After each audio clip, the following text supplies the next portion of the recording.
Hello everyone, welcome to ACB academy. ACB അക്കാഡമിയുടെ പുതിയൊരു വീഡിയോയിലേക്ക് എല്ലാവരും സ്വാഗതം ചെയ്യുന്നു. അപ്പോൾ നിങ്ങളിൽ പലരും ഈ പറയുന്ന KSEBയുടെ മസ്ദൂർ അല്ലെങ്കിൽ ഇലക്ട്രിസിറ്റി വർക്കർ എന്ന് പറയുന്ന തസ്തികയിലേക്ക് അപേക്ഷകളൊക്കെ സമർപ്പിച്ചതിന് ശേഷം പഠനം തുടങ്ങിയിട്ടുണ്ടായിരുന്നവരായിരിക്കും അല്ലേ. അപ്പോൾ നമ്മുടെ ഈ പറയുന്ന രീതിയിൽ KSEB ഇലക്ട്രിക്കൽ വർക്കറിലേക്ക് നമ്മുടെ എക്സാം ഡേറ്റും അതേപോലെ തന്നെ സിലബസ് എന്താണ് ഔട്ടായിരിക്കുകയാണ്. അപ്പം നിങ്ങളിൽ പലർക്കും ഒരുപാട് സംശയങ്ങൾ ഉണ്ടായിരുന്നു. അതേപോലെ ഈ പറയുന്ന സിലബസ് എന്ന് പറയുന്നത് എന്തൊക്കെ അടങ്ങിയതായിരിക്കും സിലബസ് എന്ന് പറയുന്നത്, അതിൻ്റെ എക്സാം ഡേറ്റ് എന്ന് പറയുന്നത് ഉടനെ തന്നെ കാണുമോ, ഒരുപാട് സംശയങ്ങൾ ഉണ്ടായിരുന്നു. അപ്പോൾ അതിനെല്ലാം എന്താണ് ഒരു വിരാമം ഇട്ടുകൊണ്ട് തന്നെ നമ്മുടെ PSCയുടെ ഭാഗത്ത് നിന്ന് എന്താണ് പുതിയൊരു നോട്ടീസ് വന്നിരിക്കുകയായിരുന്നു.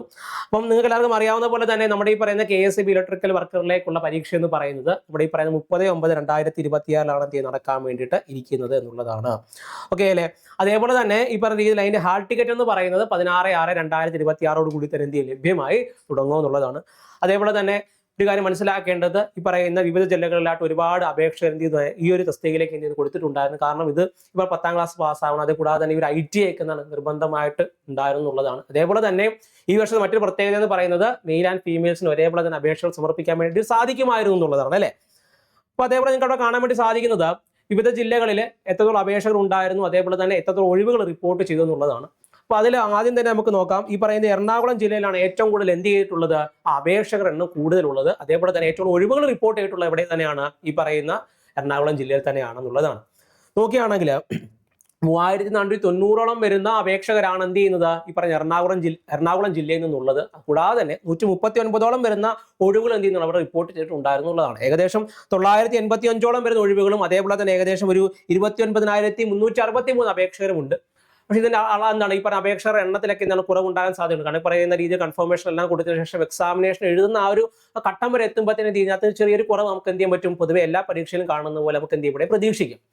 ഓക്കെ, അപ്പോൾ അതുകൊണ്ട് തന്നെ ഈ പറയുന്ന അവസരം പരമാവധി നിങ്ങൾ എന്ത് ചെയ്യുക, പ്രയോജനപ്പെടുത്തി എടുക്കുക എന്നുള്ളത് മാത്രമാണ്.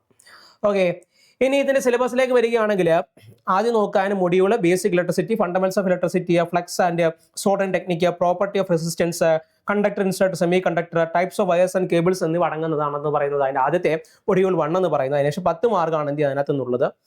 മൊഡ്യൂൾ 2 എന്ന് പറയുന്നത് ഓംസ് ലോ അടങ്ങുന്നതാണ്. അതിനകത്ത് ഈ പറഞ്ഞ രീതിയിൽ ഓംസ് ലോയെ, ക്രിച്ചോസ് ലോയെ, effects of variations of temperature on resistance, chemical effect of electrical current, laws of resistance, different types of cells, grouping of cells, care and maintenance of cell, buckling and sedimentation എന്നിവ അടങ്ങുന്ന ഒരു 10 മാർക്കിന്റെ module 2 നമുക്കവിടെ കാണാൻ വേണ്ടി പറ്റും. അത് ഈ പറഞ്ഞ Ohm's law അടിസ്ഥാനപ്പെടുത്തിയാണുള്ളത്.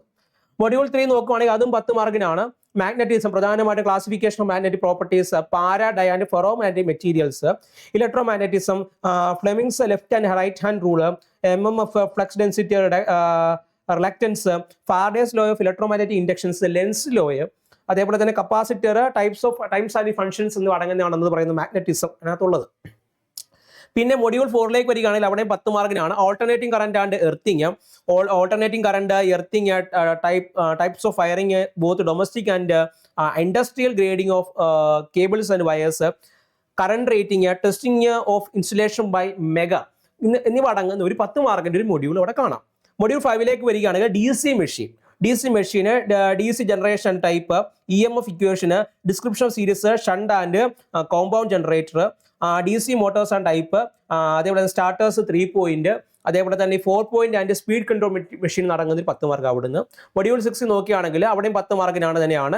AC motors single and 3 phase അടങ്ങുന്ന AC motors, starters single phase and 3 phase, DOL, അതേപോലെ തന്നെ star delta, slip ring motor starter, auto transformer starter, AC motor panel wiring, phase sequence എന്നിവ അടങ്ങുന്നതാണ് ഈ പറയുന്ന AC മോട്ടോഴ്സ് നടക്കുന്നത് 10 മാർക്കിന്റെ ഭാഗം.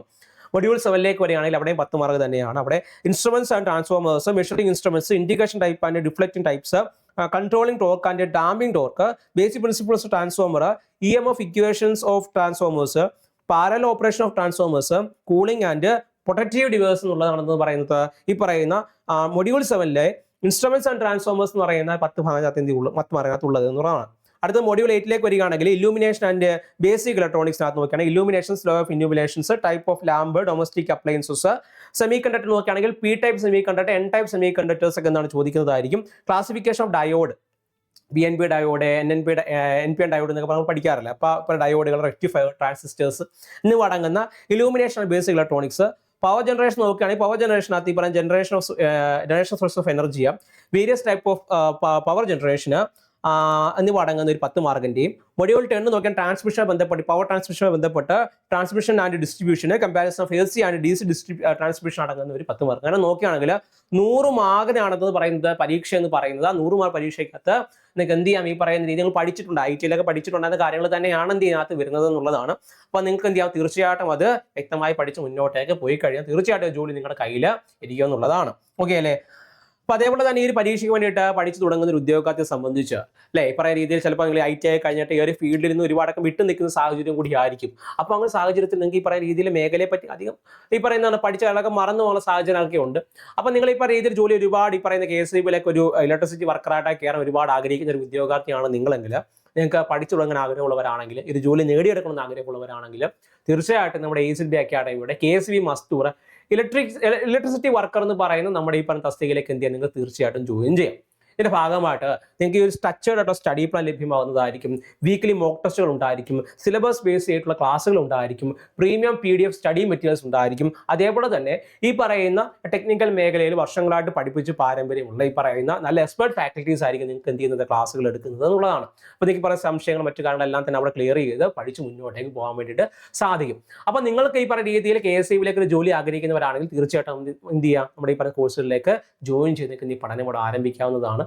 അപ്പോൾ നിങ്ങൾ ഈ സിലബസിനൊക്കെ അടിസ്ഥാനപ്പെടുത്തിട്ട് എന്ത് ചെയ്യുക, നിങ്ങൾ ഈ പറഞ്ഞ പഠനമൊക്കെ മുന്നോട്ടേക്ക് കൊണ്ടുപോകാൻ വേണ്ടി ശ്രമിക്കുക. സംശയങ്ങൾ മറ്റു കാര്യങ്ങളൊക്കെ എന്തെങ്കിലും താഴെ കമന്റ് ബോക്സിൽ അറിയിക്കാൻ വേണ്ടി ശ്രദ്ധിക്കുക. അതേപോലെ തന്നെ സെപ്റ്റംബർ മാസമാണ് പരീക്ഷ എന്ന് പറയുന്നത്. ഇപ്പോൾ ജൂൺ മാസമാണ്. ജൂലൈ, ഓഗസ്റ്റ്, സെപ്റ്റംബർ മാസം 30 കൂടി തന്നെയാണ് പരീക്ഷ വരുന്നത് അല്ലേ? അപ്പം അതിന് മുമ്പായിട്ട് തന്നെ സിലബസ് കംപ്ലീറ്റ് ചെയ്ത് നിങ്ങൾ ഈ പറയുന്ന രീതിയിൽ PYQs മോക്ക് ടെസ്റ്റുകളൊക്കെ ചെയ്ത് നോക്കേണ്ടതായിട്ടുണ്ട്. അപ്പം എന്ത് ചെയ്യുക, നിങ്ങൾ ഈ പറയുന്ന രീതിയിൽ മടി പിടിച്ചിരിക്കാതെ എല്ലാവരും എന്ത് ചെയ്യുക, പരീക്ഷയ്ക്കൊക്കെ അപേക്ഷ സമർപ്പിച്ചിട്ടുള്ളവർ എന്ത് ചെയ്യുക, പെട്ടെന്ന് തന്നെ ഈ പറയുന്ന പരീക്ഷയ്ക്ക് വേണ്ടിയുള്ള പ്രിപ്പറേഷൻസ് എന്ത് ചെയ്യുക, പെട്ടെന്ന് തന്നെ വേഗത്തിൽ തന്നെ എന്ത് ചെയ്യുക, ചെയ്ത് തീർക്കാൻ വേണ്ടിയിട്ട് ശ്രമിക്കുക എന്നുള്ളതാണ്. ഓക്കെ അല്ലേ? അപ്പോൾ പരീക്ഷയെ തയ്യാറെടുക്കുന്ന ഭാവിയിലെ എല്ലാ KSEB ഇലക്ട്രിസിറ്റി വർക്കേഴ്സിനും ഓക്കെ ഈ പറയുന്ന രീതിയിൽ എല്ലാവിധ ഭാവങ്ങളും നേരുന്നു. ഓക്കെ, എല്ലാവർക്കും ഓൾ ദി ബെസ്റ്റ്. നല്ല രീതിയിൽ പഠിക്കുക, മോട്ടിവേറ്റഡ് ആയിട്ട് ഇരിക്കുക. ഓക്കെ, നിങ്ങളുടെ ഈ പറയുന്ന വിലയേറിയ കമന്റുകളൊക്കെ എന്ത് ചെയ്യാൻ താഴെ അറിയിക്കാൻ സാധിക്കുന്നതാണ്. അതേപോലെ നിങ്ങളുടെ സുഹൃത്തുക്കൾക്ക് എന്ത് ചെയ്യാൻ അയച്ചു കൊടുക്കുക. പിന്നെ ഈ സിലബസിന്റെ ഒക്കെ ഈ പറയുന്ന PDF നമ്മൾ ഈ പറയുന്ന ടെലിഗ്രാം ഗ്രൂപ്പിൽ അവൈലബിൾ ആണ്. നിങ്ങൾക്ക് എന്ത് ചെയ്യാൻ വേണ്ടി ജോയിൻ ചെയ്യാൻ വേണ്ടിയിട്ട് സാധിക്കുന്നതാണ്. അതിന്റെ ലിങ്കും മറ്റു കാര്യങ്ങളും നമുക്ക് എന്ത് ചെയ്യാൻ താഴെ കൊടുക്കുക. ഓക്കെ, അതേപോലെ തന്നെ ഇതുമായി ബന്ധപ്പെട്ട് കിടക്കുന്ന പ്രീവിയസ് ഇയർ ചോദ്യങ്ങളെല്ലാം തന്നെ നമ്മുടെ ചാനലിൽ പോകുന്നതായിരിക്കും. നമ്മുടെ ഈ പറയുന്ന ACB അക്കാഡമിയുടെ ചാനലിൽ നമ്മൾ എന്ത് ചെയ്യുന്നുണ്ട്, ഈ പറയുന്നത് ബന്ധപ്പെട്ടിട്ടുള്ള ക്ലാസ്സുകൾ മറ്റു കാര്യങ്ങൾ ഈ പറയുന്ന രീതിയിൽ വീഡിയോസ് ഒക്കെ നമ്മൾ എന്ത് ചെയ്യുന്നത് പോകുന്നത്. അപ്പോൾ അതും കൂടെ എന്ത് ചെയ്യുന്നു, കയറി കാണാൻ വേണ്ടിയിട്ട് ശ്രദ്ധിക്കുക. ഓക്കെ അല്ലേ? അപ്പോൾ എല്ലാവർക്കും ഓൾ ദി ബെസ്റ്റ്. മറ്റൊരു വീഡിയോ ആയിട്ട് വീണ്ടും കാണാം. അതുവരെ എല്ലാവർക്കും ബൈ. Thank you.